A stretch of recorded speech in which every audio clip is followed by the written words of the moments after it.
Hi hello friends, welcome back to my channel. ನಾನು ನಿಮ್ಮ ಪ್ರೀತಿಯ ಯಶೋಮ್ಮ ಮಾತಾಡ್ತಿರೋದು. ಇವತ್ತಿನ ರೆಸಿಪಿ ಬಂದ್ಬಿಟ್ಟು ಫಿಶ್ ತವಾ ಫ್ರೈ ಮಾಡೋದು. ಬನ್ನಿ ಹೇಗೆ ಮಾಡೋದು ಅಂತ ಹೇಳ್ಕೊಡ್ತೀನಿ. ಇದಕ್ಕೆ ಚಿಲ್ಲಿ ಪೌಡರು, ಹುಣಸೆಹಣ್ಣಿನ ರಸ, ಫಿಶ್ ಮಸಾಲ ಪೌಡರು, ಉಪ್ಪು ಇಷ್ಟನ್ನು ಹಾಕಿ ನಾನು ಚೆನ್ನಾಗಿ ಮಿಕ್ಸ್ ಮಾಡ್ಕೊಂಡಿದ್ದೀನಿ. ಇದೆಲ್ಲ ಸ್ವಲ್ಪ ನೀವು ಉಪ್ಪು, ಖಾರ, ಹುಳಿ ಎಲ್ಲ ಫಿಶ್ಶಿಗೆ ಸ್ವಲ್ಪ ಜಾಸ್ತಿನೇ ತೊಗೋಬೇಕು. ಯಾಕಂದರೆ ಫಿಶ್ನ ನಾವು ಮ್ಯಾರಿನೇಟ್ ಮಾಡಿ ಇಟ್ಟಿರ್ತೀವಲ್ಲ, ಆವಾಗ ಫಿಶ್ಗೆ ಚೆನ್ನಾಗಿ ಇಟ್ಕೊಂಡಿರುತ್ತೆ ಉಪ್ಪು, ಹುಳಿ, ಖಾರ. ನೋಡಿ, ಫಿಶ್ ಇದು ಜಿಲೇಬಿ ಫಿಶ್ ಅಂತ ಹೇಳಿ, ಅಂದರೆ ಮೈಸೂರು ಕಡೆ ಎಲ್ಲ ಇದನ್ನ ಜಿಲೇಬಿ ಮೀನು ಅಂತ ಹೇಳ್ತಾರೆ. ನಮ್ಮ ಊರ ಸೈಡೆಲ್ಲ ಇದನ್ನು ಕ್ಯಾಟ್ಲಾಕ್ ಮೀನು ಅಂತ ಹೇಳ್ತೀವಿ. ನಾವು KRS ಕಡೆ ಹೋಗಿದ್ವಿ, ಹಾಗಾಗಿ ಅಲ್ಲಿ ಫ್ರೆಶ್ಶಾಗಿ ಸಿಗುತ್ತೆ ನಿಮಗೆ. KRSಲ್ಲಿ ಅಲ್ಲೇ ಜೀವ ಆಗಿರೋ ಮೀನೇ ಹಿಡಿದು ಕೊಡ್ತಾರೆ. ತುಂಬ ಚೆನ್ನಾಗಿ ಫ್ರೆಶ್ ಆಗಿರುತ್ತೆ ಮೀನು. ಆ ಕಡೆ ಅಲ್ಲಿಗೆ ಹೋಗಿದ್ವಿ, ಹಾಗೆ ಬರುವಾಗ ತೊಗೊಂಡು ಬಂದ್ವಿ. ತುಂಬ ಫ್ರೆಶ್ ಆಗಿತ್ತಲ್ಲ ಅಂತ ಹೇಳಿ. ನಮಗೆ ಮೈಸೂರಲ್ಲೆಲ್ಲ ಬಂದ್ಬಿಟ್ಟು ಐಸ್ ಮೀನು ಸಿಗುತ್ತೆ, ಸೊ ಅಲ್ಲಿ ಹೆಂಗೂ ಫ್ರೆಶ್ ಆಗಿತ್ತಲ್ಲ ಅಂತ ಹೇಳಿ ತೊಗೊಂಡು ಬಂದಿದ್ವಿ. ನನ್ನ ಮಕ್ಕಳಿಗೆಲ್ಲ ಈ ಥರ ಫುಲ್ ತವಾ ಫ್ರೈ ಮಾಡಿಕೊಟ್ರೆ ತುಂಬ ಇಷ್ಟ. ಮನೆಯವ್ರಿಗೆ, ಮಕ್ಕಳಿಗೆ, ಎಲ್ರಿಗೂ. ಸಾಂಬಾರ್ಗಿಂತ ಅವರು ಕಬಾಬು ಮತ್ತು ಈ ಥರ ಫ್ರೈ ಐಟಮೇ ತುಂಬ ಇಷ್ಟಪಟ್ಟು ತಿಂತಾರೆ. ನೋಡಿ, ಇವಾಗ ಮಸಾಲೆ ಎಲ್ಲ ನಾನು ಹಾಕ್ತಾಯಿದ್ದೀನಿ ಮೀನಿಗೆ. ನೀಟಾಗಿ ಹಾಕ್ಕೋಬೇಕು ಮಸಾಲೆ ಎಲ್ಲ.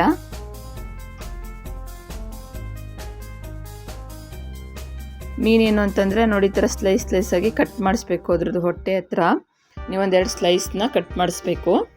ಆವಾಗ ಉಪ್ಪು ಖಾರ ಎಲ್ಲ ಚೆನ್ನಾಗಿ ಹಿಡಿಯುತ್ತೆ ಒಳಗಡೆ ಎಲ್ಲ. ನೋಡಿ, ಈ ಥರ ನೀಟಾಗಿ ಮಸಾಲೆ ಎಲ್ಲ ಹಾಕ್ಕೋಬೇಕು. ಒಂದ್ಸರಿ ಮಾಡಿ ನೋಡಿ ಫ್ರೆಂಡ್ಸ್, ತುಂಬ ಚೆನ್ನಾಗಿರುತ್ತೆ. ಇದೇ ಫಿಶ್ನ ನಾವು ಹೊರಗಡೆ ಹೋಗಿ ತಿಂತೀವಿ ಅಂತಂದರೆ 70 ಇಲ್ಲ 80, 100 ರೂಪೀಸ್ ಕೊಟ್ಟು ತಿನ್ನಬೇಕು. ನೋಡಿ, ಈ ಥರ ಎಲ್ಲ ನೀಟಾಗಿ ಒಳಗಡೆ ಎಲ್ಲ ಹಾಕ್ಕೋಬೇಕು.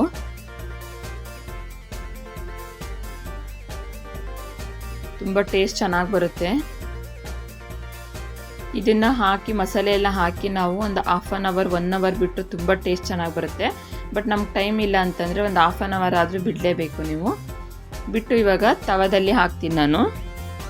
ಈ ತವನ ನಾನು ಫಿಶ್ ಫ್ರೈಗೆ ಅಂತಲೇ ಇಟ್ಕೊಂಡಿರೋದು. ಇದರಲ್ಲಿ ನಾನು ಯಾವುದೇ ರೀತಿ ದೋಸೆ, ಚಪಾತಿ ಏನು ಮಾಡಲ್ಲ. ನೋಡಿ, ಚೆನ್ನಾಗಿ ಎಣ್ಣೆ ಹಾಕಿ, ಎಣ್ಣೆ ಕಾದ ಮೇಲೆ ಫಿಶ್ ಹಾಕಬೇಕು ನೀವು. ನೋಡಿ, ಇವಾಗ ಫಿಶ್ ಹಾಕಿ ಲಿಡ್ ಕ್ಲೋಸ್ ಮಾಡಿಬಿಡ್ತೀನಿ. ಒಂದು 10 ನಿಮಿಷ ತೆಗಿಯಲ್ಲ. ಆವಾಗವಾಗ ತೆಗ್ದು ತಿರುಗಿಸ್ತಾ ಇದ್ದರೆ ಫಿಶ್ದು ಮಸಾಲೆ ಕಚ್ಚಲ್ಲ, ಕಿತ್ತೋಗುತ್ತೆಲ್ಲ. ಹಾಗೆ ಎತ್ತಿಟ್ಬಿಟ್ಟು ಇವಾಗ ನೋಡಿ ಲಿಡ್ ಓಪನ್ ಮಾಡಿದ್ದೀನಿ. 10 ನಿಮಿಷ ಆದಮೇಲೆ ತೆಗಿತಾ ಇದ್ದೀನಿ. ನೀವೇ ನೋಡಿ ಎಷ್ಟು ನೀಟಾಗಿ ಮಸಾಲೆ ಕಚ್ಚಿದೆ ಅಂತ ಹೇಳಿ. ತುಂಬ ಜನ ಹೇಳ್ತಾರೆ ಫಿಶ್ದು ಮಸಾಲೆ ಕಚ್ಚಲ್ಲ, ಈ ಥರ ಬಿಟ್ಕೊಳ್ಳುತ್ತೆ, ಕಿತ್ತೋಗುತ್ತೆ ಅಂತ. ಇಲ್ಲ, ಈ ಥರ ಟ್ರೈ ಮಾಡಿ ನೀವು. ಪದೇ ಪದೇ ತಿರುವಾಗ್ತಾ ಇರಬಾರ್ದು. ಒಂದು 10 ಮಿನಿಟ್ಸ್ ಗಂಟ ತೆಗಿಯೋಕ್ಕೆ ಹೋಗ್ಬಾರ್ದು. 10 ಮಿನಿಟ್ಸ್ ಆದಮೇಲೆ ಈ ಥರ ತಿರುವಾಕಿ. ನೋಡಿ ಎಷ್ಟು ನೀಟಾಗಿ ಮಸಾಲೆ ಕಚ್ಚಿದೆ ಅಂತ. ನೀಟಾಗಿ ಉಪ್ಪು, ಖಾರ, ಹುಳಿ ಎಲ್ಲ ಹದವಾಗಿತ್ತು. ಲಾಸ್ಟಲ್ಲಿ ಫಿಶ್ ಫ್ರೈ ಎಲ್ಲ ಆದಮೇಲೆ ನೀವು ಇದ್ರ ಮೇಲೆ ಲೆಮನ್ನ ಹಿಂಡ್ಕೊಂಡು ತಿಂದರೆ ಇನ್ನೂ ತುಂಬ ಟೇಸ್ಟ್ ಚೆನ್ನಾಗಿರುತ್ತೆ. ಒಂದ್ಸರಿ ಮಾಡಿ ನೋಡಿ ಫ್ರೆಂಡ್ಸ್. ಇನ್ನೂ ಯಾರು ನನ್ನ ಚಾನಲ್ನ ಸಬ್ಸ್ಕ್ರೈಬ್ ಮಾಡಿಲ್ಲ ಅಂದರೆ ಪ್ಲೀಸ್ ಸಬ್ಸ್ಕ್ರೈಬ್ ಮಾಡ್ಕೊಳ್ಳಿ, ಸಪೋರ್ಟ್ ಮಾಡಿ ಫ್ರೆಂಡ್ಸ್. ವೀಡಿಯೋಸ್ ಹಾಕಬೇಕು, ಬಟ್ ನನಗೆ ಯಾವ ಥರ ವೀಡಿಯೋಸ್ ಹಾಕಬೇಕಂತ ಐಡಿಯಾ ಬರ್ತಾ ಇಲ್ಲ. ಸೊ ಹಾಗಾಗಿ ಡಿಲೇ ಆಗ್ತಾಯಿದೆ ವೀಡಿಯೋಸ್ ಬರೋದು.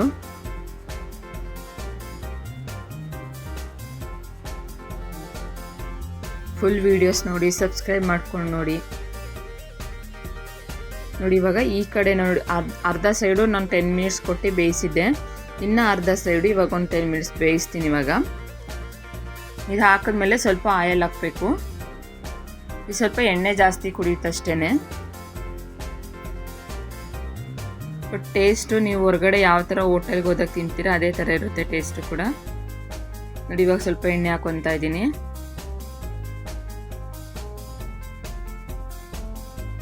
ಎಣ್ಣೆ ಹಾಕಿ ಮತ್ತೆ ಲಿಡ್ನ ಕ್ಲೋಸ್ ಮಾಡ್ತೀನಿ ನಾನು. ಕ್ಲೋಸ್ ಮಾಡಿದಾಗ 2 ಕಡೆ ರೋಸ್ಟ್ ಆಗುತ್ತೆ. ತುಂಬ ಅಂದರೆ ತುಂಬಾ ಟೇಸ್ಟ್ ತುಂಬ ಚೆನ್ನಾಗಿರುತ್ತೆ ಫ್ರೆಂಡ್ಸ್. ಒಂದು ಸರಿ ಮಾಡ್ಕೊಂಡು ನೋಡಿ.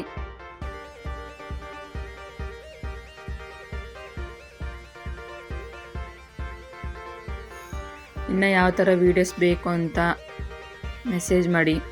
ಫೈನಲಿ ರೆಡಿ ಆಯಿತು. ಇಷ್ಟೇ ವ್ಲಾಗ್ ಫ್ರೆಂಡ್ಸ್. ಇಷ್ಟ ಆದರೆ ಲೈಕ್ ಮಾಡಿ, ಶೇರ್ ಮಾಡಿ, ಕಮೆಂಟ್ ಮಾಡಿ. ಪ್ಲೀಸ್ ಸಬ್ಸ್ಕ್ರೈಬ್ ಮಾಡ್ಕೊಂಡು ನೋಡಿ.